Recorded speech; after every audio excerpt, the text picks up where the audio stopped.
আসসালামু আলাইকুম রহমতুল্লাহি ওবরকাতুহু। সম্মানিত দর্শক, ইরান এবং আমেরিকার যে যুদ্ধ, সেই যুদ্ধ ক্রমশ ভয়াবহ আকার ধারণ করছে। যুদ্ধ শুরুটা যেভাবে হয়েছিল, তাতে করে সারা দুনিয়ার মানুষ ভেবেছিল যে হয়তো ২৪ ঘন্টার মধ্যে যুদ্ধ খেলা শেষ হয়ে যাবে। ইরানের সর্বোচ্চ ধর্মীয় নেতা সপরিবারে নিহত হয়েছেন, তার সঙ্গে প্রায় ৪০ জন ঊর্ধ্বতন শীর্ষ জেনারেল, যারা কিনা এই যুদ্ধ পরিচালনার জন্য কে পার্সন হিসেবে পশ্চিমা দুনিয়ার নিকট তারা পরিচিত ছিলেন। তো এরকম একটি বৈঠক, গুরুত্বপূর্ণ একটা বৈঠক যখন তারা সর্বোচ্চ ধর্মীয় নেতার সঙ্গে তার অফিসে করছিলেন, ঠিক সেই সময়টাতে দূরপাল্লার ক্ষেপণাস্ত্র দিয়ে নিখুঁতভাবে টার্গেটে আঘাত হানে ইসরায়েল, এবং সেই আঘাতে সবাই ঘটনাস্থলে নিহত হন। শুধুমাত্র ইমাম খামেনির স্ত্রী, তিনি গুরুতর আহত হন এবং আহত হওয়ার পর কয়েকদিন পর তিনিও মারা যান। তো এখন সেই অবস্থাতে মিস্টার ডোনাল্ড ট্রাম্প এবং নেতানিয়াহু, তাদের যে দাম্ভিকতা, এবং ওই সময়টিতে তারা বারবার যে কথা বলার চেষ্টা করেছিল যে ইরানি জনগণ, আপনারা রাস্তায় নেমে আসুন, আমরা আপনাদেরকে সাহায্য করছি এবং আপনাদেরকে ক্ষমতা ফিরিয়ে দেওয়ার জন্য আমরা চেষ্টা করছি। এরপর আরও অনেক কিছু, এবং তাদের যে বডি ল্যাঙ্গুয়েজ, তারা নিজেরা তো বলেছে, তার সঙ্গে সঙ্গে আবার নিজেরাই নিজেদের যে ভাষণ, সেটা এআই দিয়ে তৈরি করে এটাকে আরও সার্কাস্টিক করে সারা বিশ্ববাসীর কাছে প্রচার করেছে।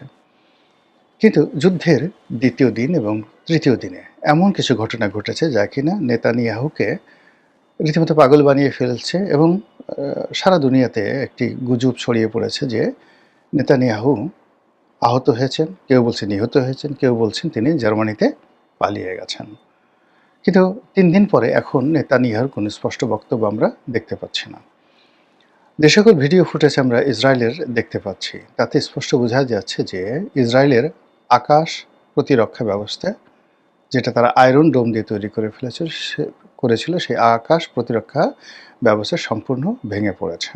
এখন ইরানের যে ব্যালিস্টিক মিসাইলগুলো অনায়াসে কেবলমাত্র ইসরায়েলের আকাশ নয়, ইসরায়েল এবং ইরানের মধ্যবর্তী যে সকল দেশ রয়েছে, সে সকল দেশেও কিন্তু আমেরিকা এবং ইসরায়েল যৌথভাবে তারা আকাশ প্রতিরক্ষা ব্যবস্থা গড়ে তুলেছিল।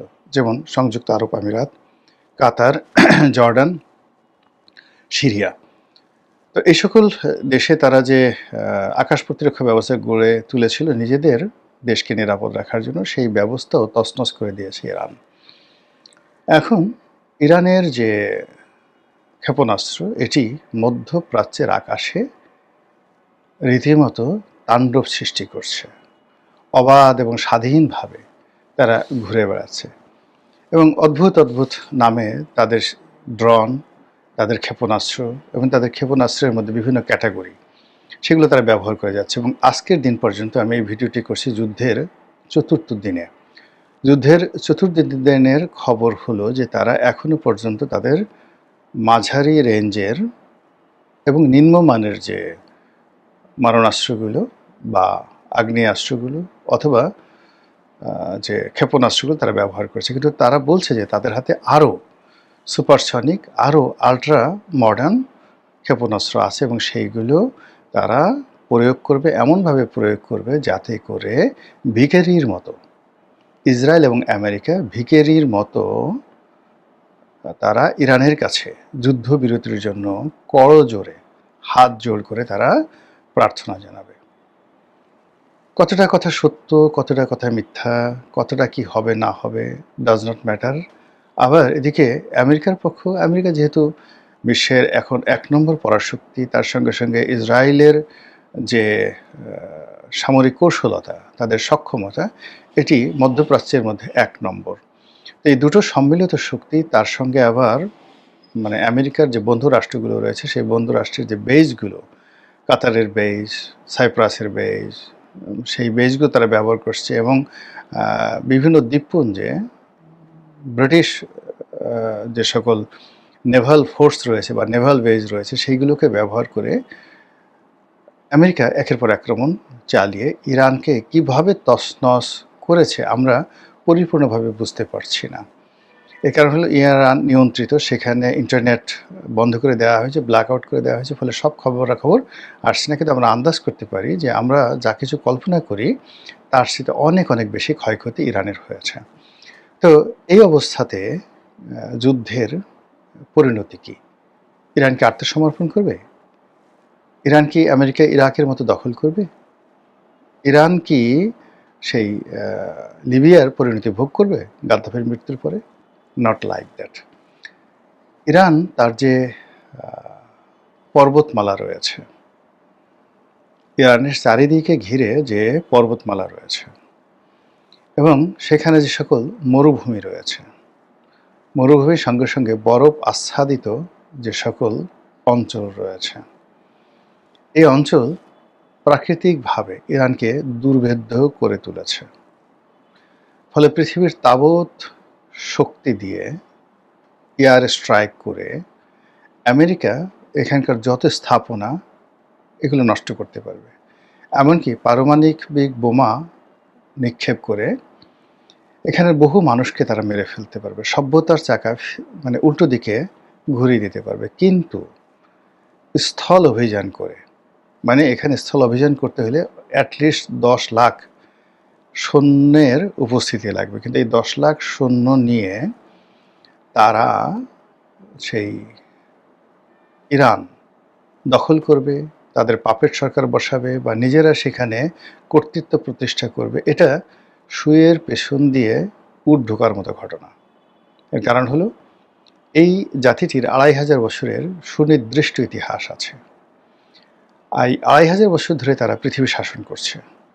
আর তারও আগে তাদের ইতিহাসে রয়েছে আরও 2500 বছর, মোট 5000 বছরের লিখিত ইতিহাস আছে। যে ইতিহাসে ইরান প্রথমে একটি স্বাধীন সার্বভৌম রাষ্ট্র ছিল 2500 বছর, আর পরবর্তীতে তারা আরও 2500 বছর ধরে, ধরুন সম্রাট সেই যে সাইরাস দ্য গ্রেট, তার জমানা থেকে আজ অবধি বলতে গেলে কখনো পৃথিবী শাসন করেছে, কখনো মধ্যপ্রাচ্য শাসন করেছে, কখনো সারা পৃথিবীকে ভয় দেখেছে। এভাবেই গত 2500 বছর ধরে তাদের রাজনীতি, তাদের যে হিউম্যান বডি, মাইন্ড, সব কিছু ওইভাবেই গঠিত হয়েছে। তাদের যে সার্ভাইভাল পাওয়ার, এই পাওয়ারের কাছে অটোম্যানরা পরাজিত হয়েছে, চেঙ্গিস খানের বংশধর হালাকু খান পরাজিত হয়েছে, আলেকজান্ডার পরাজিত হয়েছে। আলেকজান্ডার বিজয়ী হয়েছিল, কিন্তু তিনি সাস্টেন করতে পারেন নাই। 3 বছর 3.5 বছর সেখানে ঘোরাফেরা করে পরে রীতিমতো পাগল হয়ে মিশরে চলে এসেছেন।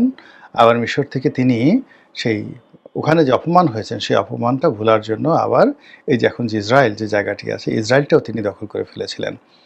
তো যাই হোক, এনিওয়ে, তো এই অবস্থাতে যুদ্ধ চলছে। কিন্তু আমরা যেটা দেখতে পাচ্ছি বাংলাদেশের সামাজিক মাধ্যমে, গণমাধ্যমে, এমনকি আমেরিকান যে গণমাধ্যমে, সেটা হলো ইরান ছাড় দিচ্ছে না, ইরান হতাশ হচ্ছে না, ইরানের চেইন অফ কমান্ড ভাঙেনি, বরং পুরনো নেতৃত্বের জায়গাতে যে নতুন নেতৃত্ব এসছে, এই নতুন নেতৃত্ব আরও দৃঢ়, আরও কৌশলী, আরও সাহসী এবং টেকনিক্যালি সাউন্ড। আগের যে নেতৃত্ব ছিল ইমাম খামেনির নেতৃত্বে, তারা ধীর স্থির ছিলেন এবং তারা আমেরিকার সঙ্গে, পশ্চিমাদের সঙ্গে একটা নেগোসিয়েশন করার, যাকে বলা হয় চিন্তাভাবনা, সবসময় রেখে, বিকল্প রেখে তারপর তারা অন্য কথা চিন্তা করতেন। যেমন ধরুন ইমাম খামেনি যে বৈঠকটি করেছিলেন, এই বৈঠকটি যখন হচ্ছিল তখন তার মনে কোনো চিন্তা আসেনি। এর কারণ হলো যে একটা নেগোসিয়েশনের জন্য ব্রুনাইয়ের নেতৃত্বে, ব্রুনাইয়ের পররাষ্ট্রমন্ত্রীর নেতৃত্বে একটা বৈঠক হচ্ছিল। সেখানে সব আলাপ আলোচনা ইতিবাচক হচ্ছিল এবং এই আলাপ আলোচনাকে চলমান রেখে আমেরিকা এবং ইসরায়েল মুনাফিকি করে, বেইমানি করে, বিশ্বাসঘাতকতা করে একেবারে অতর্কিত হামলা চালিয়ে এই দুর্ঘটনাটা ঘটায়। তো নতুন যে প্রজন্ম আসছে, তারা সেই পুরনো নেতৃত্বের মতো এতটা আলাভোলা নয়, এতটা সহজ সরল নয়। যেমন ইমাম খোমেনি সাহেব, তিনি যখন শিশুদের সঙ্গে তেলাওয়াতে বসতেন, সারাক্ষণ শুধু তেলাওয়াত শুনতেন। তিনি যখন নামাজে দাঁড়াতেন, সারাক্ষণ শুধু নামাজই পড়তেন। তো তিনি যখন সেই অভ্যাগতদের সঙ্গে আলাপ আলোচনা করতেন, সারাক্ষণ তাকে নিয়ে ব্যস্ত থাকতেন। অর্থাৎ অনেকটা আধ্যাত্মিক টাইপের মানুষ, বাউল টাইপের মানুষ। যখন যে পরিবেশ, সেই পরিবেশে নিজেকে বিলিয়ে দিতেন। কিন্তু নতুনরা সেরকম না।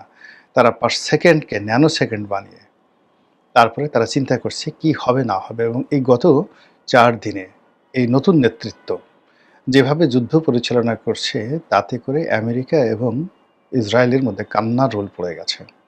পুরো মধ্যপ্রাচ্যে হাহাকার তৈরি হয়েছে এবং সমস্ত মধ্যপ্রাচ্যে আমেরিকার যারা বন্ধু রাষ্ট্র রয়েছে তারা বলার চেষ্টা করছে এবং বলে ফেলছে যে আমাদের ভূমি ব্যবহার করে কোনো মার্কিন যুদ্ধ বিমান রিফুয়েলিং করতে পারবে না, এখান থেকে তাদের সামরিক ঘাঁটি ব্যবহার করে কোনো আক্রমণ পরিচালনা করা যাবে না।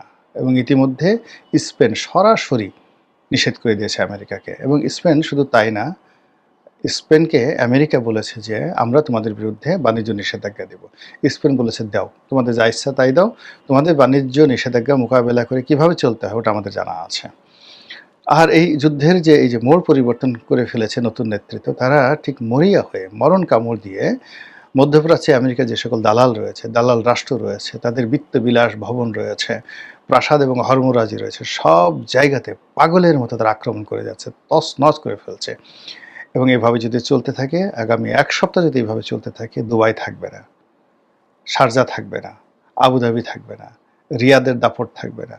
এমনকি ইরান যেটা বলছে যে আমরা যদি জানি যে ডোনাল্ড ট্রাম্পকে বাদশাহ সালমানের পুত্র মোহাম্মদ বিন সালমান যুবরাজ তিনি প্ররোচিত করে ইরান আক্রমণ করতে বাধ্য করেছেন, তাহলে ওর কলিজা আমরা খেয়ে ফেলবো। Can you imagine? এবং ইতিমধ্যে রিয়াদ মানে সৌদি আরবের রাজধানী রিয়াদে হামলা হয়েছে। ইরানের আক্রমণে সৌদি আরবের সবচেয়ে বড় তেল ক্ষেত্র, একমাত্র রাষ্ট্রীয় তেল ক্ষেত্র সৌদি আরামকো কোম্পানিতে হামলা হয়েছে, দাউ দাউ করে জ্বলছে সমস্ত প্রোডাকশন, সেখানে তেলের যত প্রোডাকশন সব বন্ধ রয়েছে। কাতারে যে আক্রমণ হয়েছে, সেই আক্রমণের ফলে কাতার তাদের যে এলএনজি থেকে শুরু করে অন্যান্য যে সকল পেট্রোলিয়ামজাত পণ্য রয়েছে সব বন্ধ রেখেছে। ফলে বিশ্বের তেলের বাজার মানে রীতিমতো পাগলা ঘোড়ার মতো ছুটছে। আর হরমুজ প্রণালীতে যা কিছু হচ্ছে এগুলো নিয়ে আলাদা একটা ভিডিওতে করব। সব মিলিয়ে এই যুদ্ধে ইরান যেভাবে মরণ কামড় দিয়েছে, এই মরণ কামড় যদি মাত্র 1 মাস, আমি আগের ভিডিওতে বলেছি, মাত্র 1 মাস যদি তারা কন্টিনিউ করতে পারে, পৃথিবীর বহু দেশের মানচিত্র পরিবর্তন হয়ে যাবে। এমনকি ডোনাল্ড ট্রাম্পের পরিণতি যদি আব্রাহাম লিঙ্কনের মতো হয়, জেরন এফ কেনেডির মতো হয়, আমি আশ্চর্য হব না, কিংবা মার্টিন লুথার কিংয়ের মতো হয়। মহান আল্লাহ আমাদের সবাইকে হেদায়েত দান করুন এবং হেফাজত করুন। আসসালামু আলাইকুম রহমতুল্লাহি ওয়া বারাকাতুহু।